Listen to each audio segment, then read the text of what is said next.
नमस्कार मैत्रिणींनो, वंदना खोबरे अँड ब्लॉगमध्ये तुमचं स्वागत आहे। तर आज मी वाळवणाची रेसिपी घेऊन आलेली आहे। तर आज आपण तांदळाचे पापड कशा पद्धतीने करायचे ते पाहणार आहोत। तर बघा, असे एकदम पातळ आणि छान असे पापड लवकरात लवकर मैत्रिणीला गप्पा मारता मारता आपल्याला हे पापड करता येतात। सावलीत बसून किंवा टीव्ही बघत बघत आपण हे पापड करू शकतो। तर तळल्यावर बघा, आपण जो पापड तयार केलेला आहे तो फुलून दुप्पट होतो। सोप्या पद्धतीचा आणि अगदी लवकरात लवकर होणारे पापड आहेत हे। तर याची रेसिपी तुम्हाला मी आज सांगणार आहे। तुम्ही ही रेसिपी पुढे पूर्ण पहा। बघा, असे पापड करायचे तर आपण पाहूया पूर्ण रेसिपी।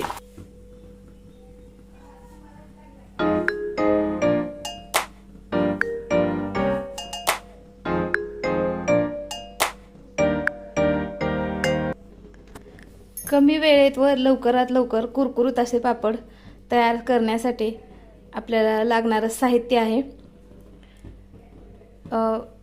प्रमाण नीट ऐका, म्हणजे काय, तुमचे पापड अजिबात बिघडणार नाहीत।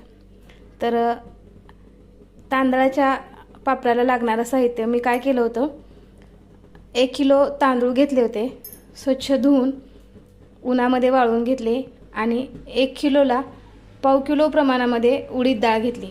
उडीद डाळ यासाठी घातली की पापड करत असताना आपला चिरणार नाही किंवा फाटणार नाही, यासाठी आपल्याला उडीद डाळ घालायची आहे। आणि उडीद डाळीमुळं पापडाला चव छान येते, म्हणून आपण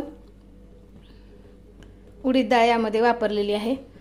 तर आणखीन एकदा सांगते, 1 किलोला पाव किलो उडीद डाळ वापरली आहे। जर आपण ग्लासचं प्रमाण वापरत असेल तर ग्लासला आपल्याला 4 ग्लास तांदळाला 1 ग्लास उडीद डाळ वापरायचे आहे।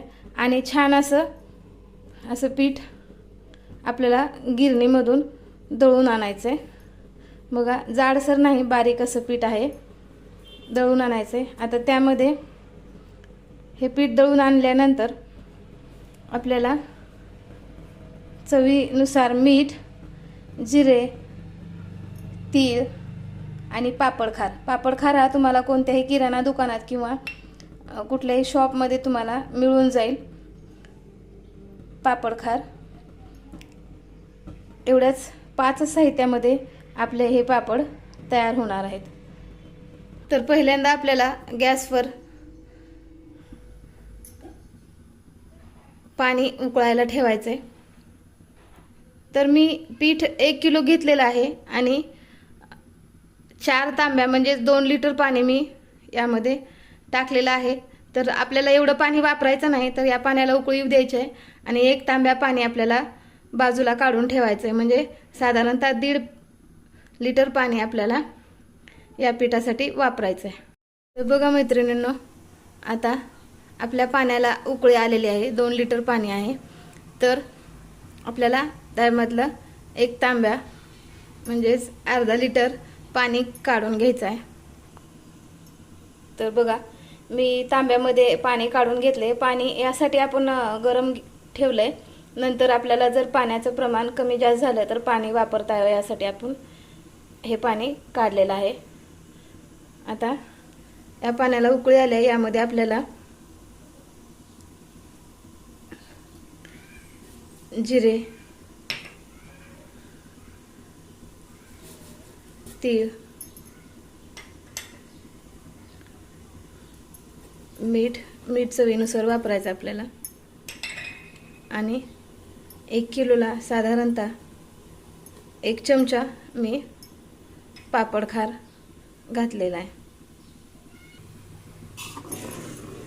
बघा, छान अशी उकळी आलेली आहे। तर आपल्याला पुढची प्रोसेस करायची आहे। तर मी इथं आमच्या आईची मदत घेतलेली आहे, तर कारण मी व्हिडिओ करत आहे आणि हे पीठ छान प्रकारे आपल्याला याच्यामध्ये घालायचं आहे उकळलेल्या पाण्यात. सर्व पीठ घालून घ्यायचं आहे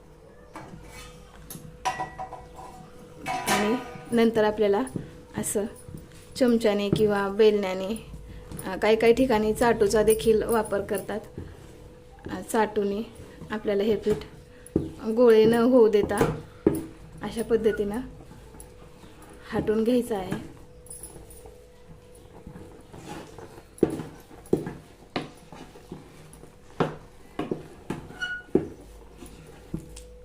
थोडं आपण वरून गरम किंचित पाणी घातलेलं आहे. तर अशा पद्धतीनं आपण काढून घेतलेला पाण्याचा वापर थोडा थोडा आपण केलेला आहे. पाणी आपण 1 तांब्या काढून घेतलं होतं, तर आपल्याला आणि उकळायला 3 तांबे पाणी ठेवलं होतं. तर साधारणतः आपल्याला 3.5 तांब्या पाणी लागलेलं आहे. म्हणजे लिटरमध्ये आपल्याला 1.5 लिटर आणि वर 1 ग्लास गरम पाण्याचा आपल्याला वापर करायचा आहे. आपल्याला पीठ बघून बघून पाण्याचा वापर करायचा आहे. पीठ जास्त पातळही नको आणि घट्टही नको. तर अशा पद्धतीने आपलं पीठ हाटून झालेलं आहे. आता आपल्याला या पिठाला छान वाफ काढून घ्यायचा, त्यावर झाकण झाकून. तर आपण याच्यावर झाकण झाकलेलं आहे आणि बारीक गॅसवर आपल्याला छान वाफ काढून घ्यायचे. एक 20 मिनिट वाफवल्यानंतर आपलं पीठ असं दिसेल. तर बघा, छान असं फुललेलं आहे आणि कलर देखील चेंज झालेला आहे, आपल्याला दिसेल. तर हे पूर्ण पीठ आपल्याला पापड करायला न्यायचं नाही, इथंच ठेवायचं आहे झाकून. थोडं थोडं पीठ आपल्याला काय करायचं आहे, असं एका छोट्या पातेल्यात काढून घ्यायचं आहे. त्यातलं मी एवढं पीठ काढून घेतले आणि हे पीठ आहे तसं झाकून ठेवले आणि गॅस बंद केला. तर आता आम्ही हॉलमध्ये छान असं पापडाची तयारी करून बसलेलो आहे. तर बघा, 3 प्रकारे हे पापड मी करून दाखवणार आहे. आमच्याकडे असं पापड यंत्र आहे.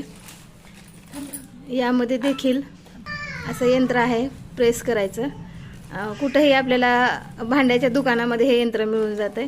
हे नसेल तर आपल्याला पोळीपाटावर देखील कशा पद्धतीने पापड करायचे हे दाखवणार आहे.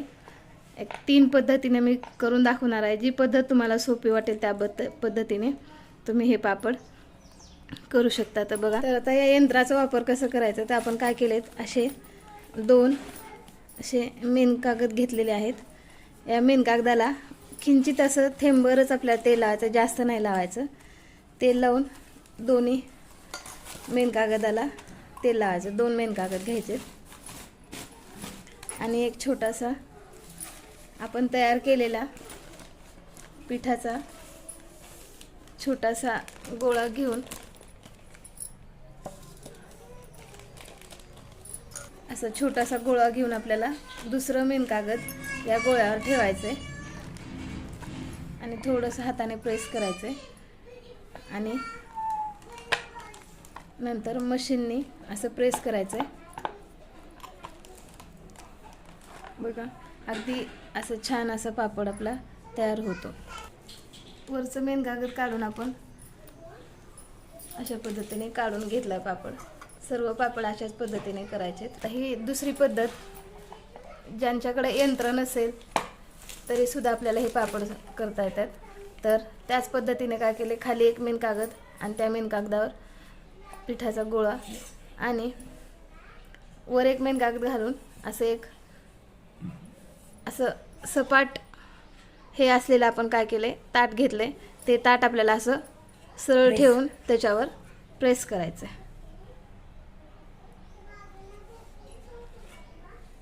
बघा, असा पापड तयार झालेला आहे. अजून एकदा प्रेस करायचं. जेवढं जास्त प्रेस करताल तेवढा पातळ पापड आपला तयार होतो. हे पहा, आपला पापड छान तयार झालेला आहे. दोन्ही पद्धत जमत नसेल तर असं साध्या पद्धतीनं आपण लाटण्यानं लाटून देखील आपण हे पापड तयार करू शकतो। अशा 3 पद्धतीने आपण हे पापड तयार करतो। अगदी सावलीत बसून आणि निवांत असे पापड हे तयार होतात। याच पद्धतीने सर्व पापड आपल्याला तयार करून घ्यायचे आहेत। सर्व पापड तयार झाल्यानंतर मी कडकडीत उन्हात 2 दिवस छान असे पापड वाळवून घेतले आणि 2 दिवसानंतर आपले पापड छान अगदी तयार झालेले आहेत। तर असेच रेसिपी बघण्यासाठी माझ्या चॅनलला लाईक करा, शेअर करा आणि सबस्क्राईब करायला विसरू नका। धन्यवाद।